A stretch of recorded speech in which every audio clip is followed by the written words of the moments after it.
दोस्तों हम voltage stabiliser repair का ऑनलाइन क्लास स्टार्ट करने वाले हैं। अगर आप हमारे क्लास को ज्वाइन करना चाहते हैं तो आप हमारे व्हाट्सएप नंबर पर कांटेक्ट कर सकते हैं। इसमें हम आपको वोल्टेज स्टेबलाइजर रिपेयर करना सिखाएंगे, बहुत अच्छे से सिखाएंगे और सारे फॉल्ट लगभग आपको सिखाएंगे ताकि आपको किसी भी तरह के स्टेबलाइजर रिपेयर करने में कोई दिक्कत ना आए। अगर आप हमारे क्लास को ज्वाइन करना चाहते हैं तो आप हमारे व्हाट्सएप नंबर पर कॉन्टैक्ट कर सकते हैं। दोस्तों बहुत बहुत स्वागत है आपका हमारे इस नए वीडियो पर। दोस्तों जैसा कि आपने हमारे पिछले वीडियो में देखा था कि हमने ये बोर्ड तैयार किया था, लेकिन बोर्ड में कुछ काम बाकी रह गया था।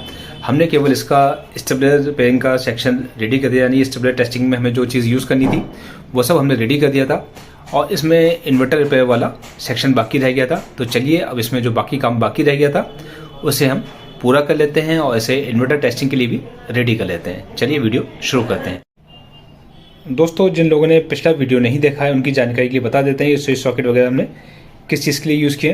ये देखिए जो आपको ये 15 एम्पीयर वाले सॉकेट दो दिखाई पड़ रहा है, एक स्विच दिखाई पड़ रहा है। तो इसमें से जो हमारा एक सॉकेट हमने सीरीज होल्डर से कनेक्ट कर रखा है और इसके बाद स्विच सॉकेट जो हमारे डिमर से कनेक्ट है, यानी हम स्विच से जब ऑन करेंगे तो डिमर हमारा ऑन होगा और इस सॉकेट के थ्रू इसकी आउटपुट निकलेगी। और ये जो वोल्ट मीटर आप देख रहे हैं ये एक वोल्ट मीटर है, ये हमें इनपुट वोल्टेज बताता रहेगा हमारे बोर्ड में। और ये जो दूसरा मीटर आप देख रहे हैं ये फ्रिक्वेंसी, एम्पेयर और एसी वोल्टेज सब कुछ बता गया। इन्वर्टर सेक्शन में हम यूज़ करेंगे, बहुत अच्छा मीटर है। और ये तो डिमर है, आप जानते ही होंगे। और इसके बाद देखिए ये हमने एक ST3 यूज़ किया है। हमें असल में ST3 की जरूरत नहीं थी, यहाँ पर ST2 से हमारा कम चल जाता है, लेकिन हमने ST3 यूज़ कर लिया है। और दो कनेक्टर हमने यूज़ किए हैं। ये सब हमें बैटरी वायर हम अंदर से इसमें कनेक्ट करेंगे, क्योंकि बहुत सारे इन्वर्टर ऐसे आते हैं कि जिसमें केवल तार निकले हुए होते हैं, लग वगैरह नहीं होते, तो हम इसमें लगा लेंगे। इससे हमारा बैटरी की वायर कनेक्ट हो जाएंगे इन्वर्टर में। और बहुत से ऐसे होते हैं जिसमें बैटरी के वायर नहीं होते हैं, तो यहाँ पर हम दो बैटरी की लीड लगा लेंगे जिससे हम इन्वर्टर में कनेक्ट कर सकें उसे। और देखिए ये हमने एक सॉकेट रखा है, इसे हम इन्वर्टर की आउटपुट बताएंगे, यानी जो हम इन्वर्टर वगैरह चेक करेंगे तो एक लीड इसमें हम लगा देंगे जिससे इन्वर्टर की आउटपुट इसमें पहुँचेगी। और बाकी स्विच हमने एक एक स्विच हम एक एक बल्ब पर दे देंगे ताकि हमें 100 वाट, 200 वाट, 300 वाट, 400 वाट का लोड चेक करना हो, तो जितने हम स्विच खोलेंगे उतने हमारे बल्ब जलेंगे। ठीक है, ये सॉकेट हमने केवल इनपुट करंट के लिए दे रखा है कि हम इससे आयरन वगैरह गर्म कर सकते हैं अपना, या फिर इन्वर्टर का भी चेक करना हो तो वो भी चेक कर सकते हैं। तो ये सब आपके ऊपर डिपेंड करता है, डिज़ाइन आप अपने हिसाब से अलग अलग कर सकते हो। यहाँ पर एक MCB हम यूज़ करेंगे जो कि सीधे बैटरी से कनेक्ट होगी। बैटरी के थ्रू करंट, हमारा जो बैटरी करंट है वो इस MCB के थ्रू आएगा एम्पीयर मीटर में। ठीक है, तो चलिए अभी कनेक्शंस भी कर लेते हैं और अपना इन्वर्टर सेक्शन वाला पोर्शन हम रेडी कर लेते हैं। दोस्तों बोर्ड को घुमा लेते हैं ताकि वायरिंग वगैरह समझ सकें अच्छे से। देखिए बोर्ड को हम थोड़ा सा घुमाएंगे। बोर्ड काफ़ी भारी हो गया है डिमर वगैरह लगने के बाद। ठीक है, इसे हम घुमा लेंगे अच्छे से ताकि आपको सब अच्छे से समझ में आ सके। दोस्तों देखिए जो सबसे कॉर्नर वाला ये सॉकेट है, सबसे लास्ट वाला सॉकेट है, हम इसे सीधे डायरेक्ट इनपुट दे देंगे, यानी जो हमारे बोर्ड के अंदर जो इनपुट करंट आया हुआ है फेस और न्यूट्रल उसे हम दे देंगे। तो ये सॉकेट हमारा डायरेक्ट करंट के लिए हो जाएगा। कई बार हमें इन्वर्टर वगैरह चेक करना होता है या आयरन वगैरह लगाने का होता है, कुछ भी चीज़ हम AC करंट यहाँ से ले सकते हैं। ठीक है, और इसके अलावा देखिए जो दूसरा सॉकेट है तो यहाँ पर हम आउटपुट यहाँ पर देंगे। हम समझ लीजिएगा, गौर कीजिएगा इस चीज़ पर। इन्वर्टर की आउटपुट हम इस सॉकेट पर देंगे, तो इस सॉकेट से हमारा एक न्यूट्रल का वायर निकलेगा, वो कॉमन निकल जाएगा। हम जो 4 बल्ब होल्डर यूज़ करेंगे उन सब में वो न्यूट्रल का वायर कॉमन हो जाएगा। और इसका जो फेस वाला वायर होगा सॉकेट पर से, तो हम इसमें से लेकर ये जितने भी हमारे 4 स्विच दे रखे हैं यहाँ से हम चारों स्विच पर कॉमन कर देंगे। ठीक है, 4 स्विच पर हमारा फेस वाला वायर कॉमन हो जाएगा और यहाँ से हम एक एक वायर निकाल कर अलग अलग होल्डर में, यानी 4 होल्डर हम यूज़ करेंगे, चारों के एक एक पॉइंट पर लगा लेंगे और न्यूट्रल चारों होल्डर में कॉमन हो जाएगा। इस तरह से न्यूट्रल के और इसके सॉकेट के कनेक्शन हमारे हो जाएंगे। ठीक है, ये कोई बहुत ज़्यादा मुश्किल काम नहीं है, लेकिन टेस्टिंग इसी से होती है। तो ये सब कनेक्शन भी हम कर लेंगे और इसके बाद में जब ये पहले चलिए कनेक्शन कर लेते हैं, उसके बाद आप और अच्छे से समझ सकेंगे। फिर आपको MCB वगैरह कनेक्शन और ये मीटर कनेक्शन आपको करके बताएंगे कि हम फ्रिक्वेंसी, एम्पेयर और वोल्टेज कैसे चेक करेंगे, वो सब आपको करके बताते हैं। पहले ये कनेक्शंस करते हैं, उसके बाद फिर आगे का स्टार्ट करते हैं।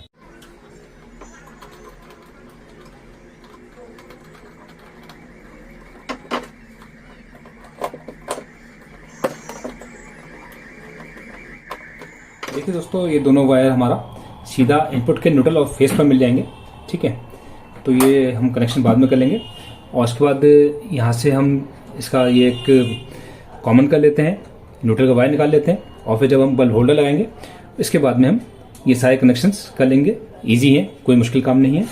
ठीक है,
सारे स्विच हमने कॉमन कर लिए हैं।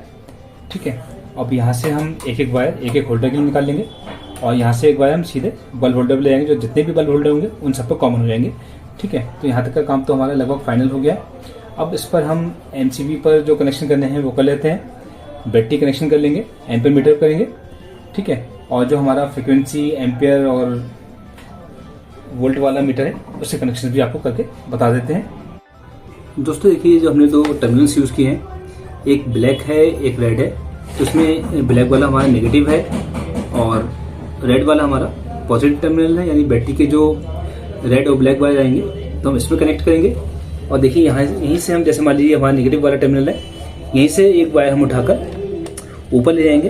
ये कनेक्टर पर हम लगा देंगे, पीछे ले जाकर हमने जो ST3 लगा रखा है उसमें कनेक्ट कर लेंगे।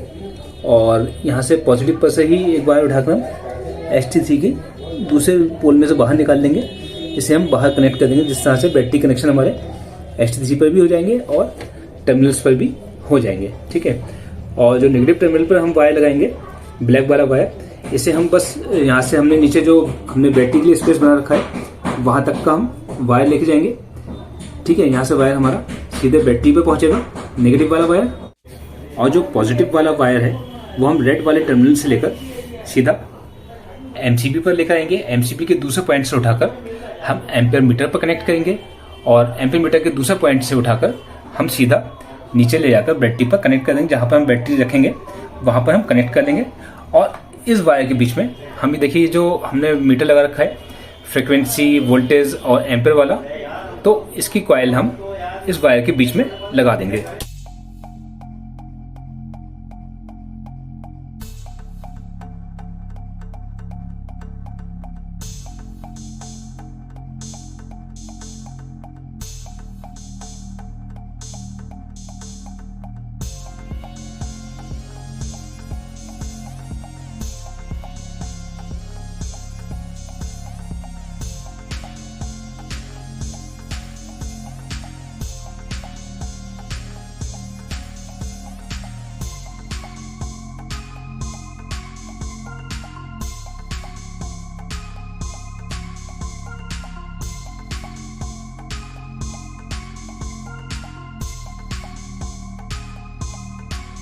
दोस्तों ये देखिए हमने एम्पियर मीटर पर भी कनेक्शन कर लिया है। अब ये वायर जो हमारा निकला है ये हम सीधे बैटरी पर ले जाएंगे, यानी सीधे बैटरी पर ले जाकर इसे कनेक्ट करेंगे। हम इसे इतना काटेंगे जहाँ तक हमारी बैटरी तक ये वायर पहुँच सके। तो इसे हम बैटरी की लंबाई तक काट लेते हैं, ध्यान रखें। अब देखिए दोस्तों, इस वायर को हम इस कॉइल के अंदर से निकालेंगे। ठीक है, इसके अंदर से निकालेंगे, बाद में हम इसे फिक्स कर देंगे अच्छे से। अभी तो बस टेम्परली आपको दिखा रहे हैं। और एक चीज़, इस मीटर में हमें न्यूट्रल और फेस के कनेक्शंस भी देने हैं। यहाँ पे देखिए दो पेच आपको दिखाई पड़ रहे होंगे, यहाँ पर हम दो वायर कसेंगे, वो इनपुट के न्यूट्रल और फेस होंगे। और ये वायर हम सीधे उस सॉकेट में ले आकर कनेक्ट कर देंगे जहाँ पर हम इन्वर्टर की आउटपुट देंगे। जी हाँ, जब इन्वर्टर की आउटपुट सॉकेट में आएगी और इस सॉकेट के थ्रू इस मीटर में आएगी, तभी मीटर हमारा इन्वर्टर की आउटपुट दिखाएगा और लोड भी तभी दिखाएगा जब हम इसमें न्यूट्रल और फेस का कनेक्शन देंगे। तो इस तरह से इस मीटर कनेक्शंस भी हो जाते हैं। और देखिए लगभग हमारा बोर्ड रेडी ही हो चुका है। अब समय है इसे टेस्ट करने का, चेक करने का। पहले हम इसमें कनेक्शन कर देंगे, उसके बाद फिर आपको बैटरी पर वायर कनेक्ट करके इन्वर्टर वगैरह चेक करके आपको दिखाते हैं। और देखिए फिनिशिंग अभी हमने नहीं की है, अभी वायर वगैरह सब आपको काफ़ी बिखरे हुए दिखाई पड़ रहे हैं। ये फिनिशिंग जब हम बोर्ड फिट करेंगे उस समय हम ये सब फिनिशिंग वाला वर्क करेंगे। अभी बस आपको दिखाने के लिए ऐसा छोड़ रखा है, बाकी आप जो भी काम करें फिनिशिंग। अब हम इन्वर्टर को टेस्टिंग पर लगाकर चेक करते हैं कि बोर्ड हमारा सही काम कर रहा है नहीं कर रहा है, और हमारी इन्वर्टर की टेस्टिंग इससे सही से हो पा रही है या फिर नहीं हो पा रही। तो अब इन्वर्टर को कनेक्ट करते हैं। ये देखिए ST3 में हमने बैटरी ग्रिड के कनेक्शन दे रखे हैं और कनेक्टर पर भी दे रखे हैं। तो हम इन दोनों में से कहीं पर भी इन्वर्टर कनेक्ट कर सकते हैं। ठीक है, चलिए अब इसे चेक करते हैं। दोस्तों अब ये इन्वर्टर हम टेस्ट करते हैं। पहले हम MCB उठाएंगे ताकि इन्वर्टर के अंदर करंट आ सके। ये देखिए इन्वर्टर हमारा ऑन हो गया है। अब हम इसे मेन लाइन से कनेक्ट करेंगे ताकि चार्जिंग इसकी स्टार्ट हो सके। देखिए हमने मेन लाइन से कनेक्ट कर दिया है। इन्वर्टर हमारा चार्जिंग करना शुरू कर देगा। ये देखिए ये एम्पीयर मीटर में चार्जिंग बता रहा है, लेकिन अभी इस मीटर में कुछ भी नहीं बता रहा है। उसकी वजह यह है कि अभी हमने इस पर आउटपुट नहीं लगाई। जब तक इस मीटर में AC करंट नहीं जाएगा तब तक ये कुछ भी नहीं बताएगा। अब इसकी आउटपुट लगाते हैं, आउटपुट चेक करते हैं। इसके लिए हम एक मेन लीड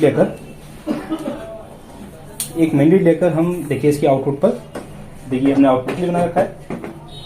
यहाँ पर हम लीड लगाते हैं और इसकी जो वायर है इन्वर्टर के पीछे हम सॉकेट में कनेक्ट कर देते हैं। इन्वर्टर के पीछे सॉकेट में हम इसे कनेक्ट करेंगे। ये देखिए दोस्तों हमने इन्वर्टर के पीछे आउटपुट कनेक्ट कर दिया है। अब इस मीटर ने वोल्टेज, एम्पियर और फ्रीक्वेंसी बताना शुरू कर दिया है। आपको नज़दीक से दिखाते हैं कि मीटर हमारा कैसे दिखा रहा है।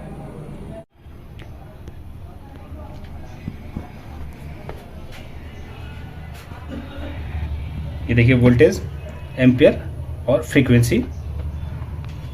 अब ये देखिए आप वोल्टेज, एम्पियर, ये AC एम्पियर है। मीटर जो है ये जो मीटर है ये AC एम्पियर दिखा रहा है और इसमें ये DC एम्पियर दिखा रहा है। ठीक है, तो इस तरह से आप इस अकेले मीटर में कई सारी चीज़ों का फ़ायदा ले सकते हैं। AC वोल्टेज भी बताएगा, एम्पियर बताएगा और फ्रीक्वेंसी बताएगा। तो दोस्तों इस तरह से आप ये बोर्ड बना सकते हैं, इन्वर्टर वगैरह टेस्ट कर सकते हैं, रिपेयर कर सकते हैं। उम्मीद है दोस्तों आपको ये वीडियो पसंद आया होगा। वीडियो पसंद आया तो प्लीज़ वीडियो को लाइक कर दीजिए। वीडियो देखने के लिए आपका बहुत बहुत धन्यवाद।